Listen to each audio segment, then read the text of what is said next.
we're going to turn to Bruce Willis. Music. It has been almost 3 months since his family announced the actor would be stepping away from his career, music, after being diagnosed with aphasia. Time now for some of the biggest trending stories. We have a health update on music. Actor Bruce Willis as his wife prepares to release her upcoming book. Bruce was first diagnosed with frontotemporal dementia.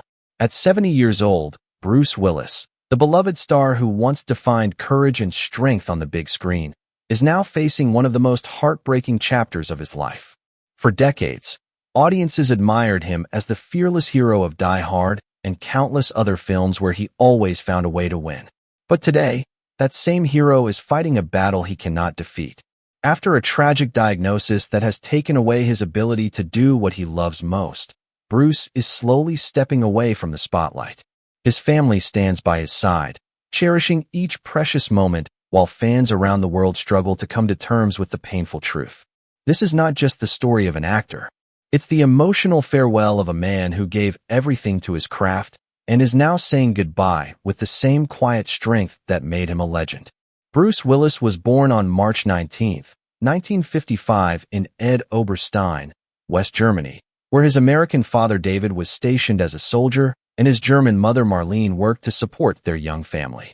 When Bruce was 2, the family returned to the U.S., settling in Carneys Point, New Jersey, a working-class town that shaped much of his grit and humility. His parents were hardworking people. His father became a welder and mechanic, while his mother found work at a local bank. Growing up, Bruce battled a stutter that made speaking a daily challenge. But when he joined the school drama club, something remarkable happened. The stutter faded whenever he stepped on stage. Acting gave him confidence, and by his senior year, he was student council president, already showing the charisma that would define his future. After high school, he drifted through blue-collar jobs, guarding a nuclear plant, driving workers at a chemical factory, even working as a private investigator before finally realizing where he belonged under the spotlight.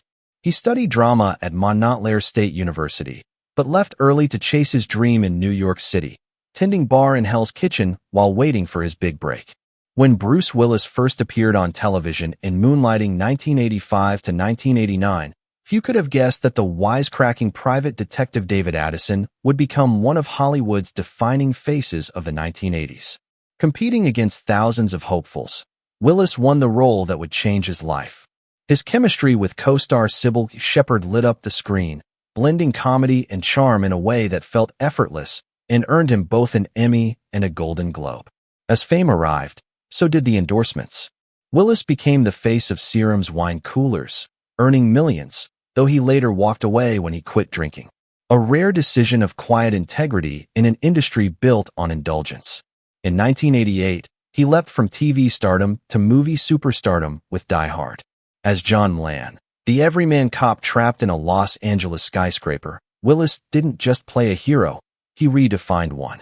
His bruised humor and vulnerability made Mlan more human than any action figure before him, and audiences around the world embraced him.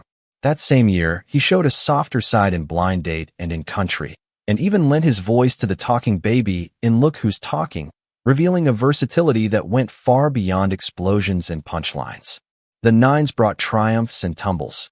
Willis's fame soared with Die Hard sequels and the surreal brilliance of Pulp Fiction, where his quiet intensity gave the film its moral weight.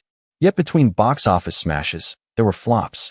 Hudson Hawk, Color of Night, and others that critics mocked, but fans quietly rented on VHS.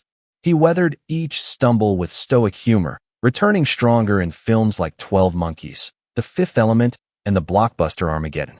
The latter rescuing not just Earth in the story, but Willis's own wavering career. In the 2000s and 2010s, he became the grizzled veteran of action cinema, appearing in everything from Sin City to Red to Looper. He even showed up in Friends, played himself in a Comedy Central roast, and surprised Broadway audiences in Misery. His later years were filled with cameos, voice roles, and nostalgic returns to the franchises that built his legend.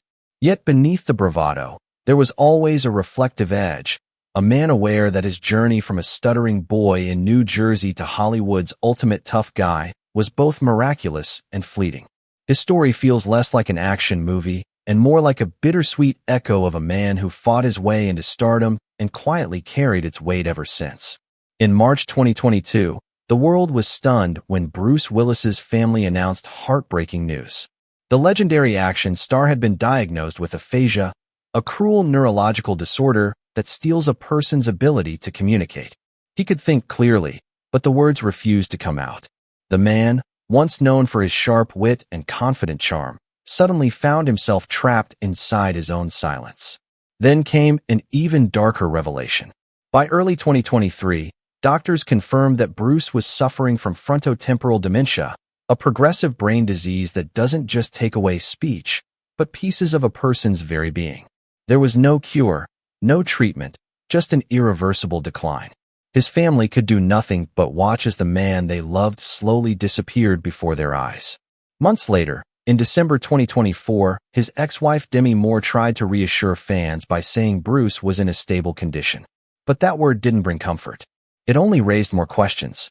Was stable a quiet way of saying things had gotten worse? By that time, reports suggested Bruce could no longer form complete sentences, barely read, and struggled to walk or move without help. The same man who once performed his own movie stunts now battled to take simple steps.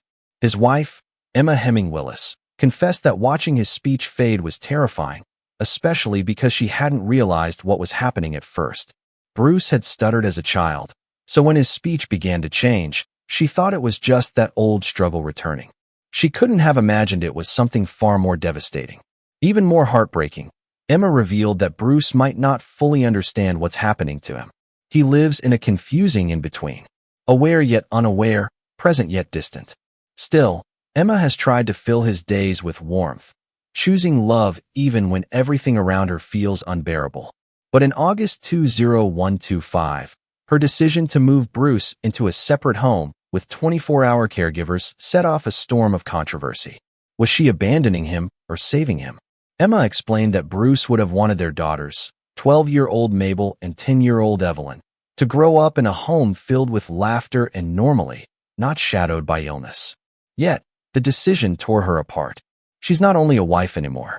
She's a caregiver, a mother, and a woman trying to hold her family together while watching her husband fade away.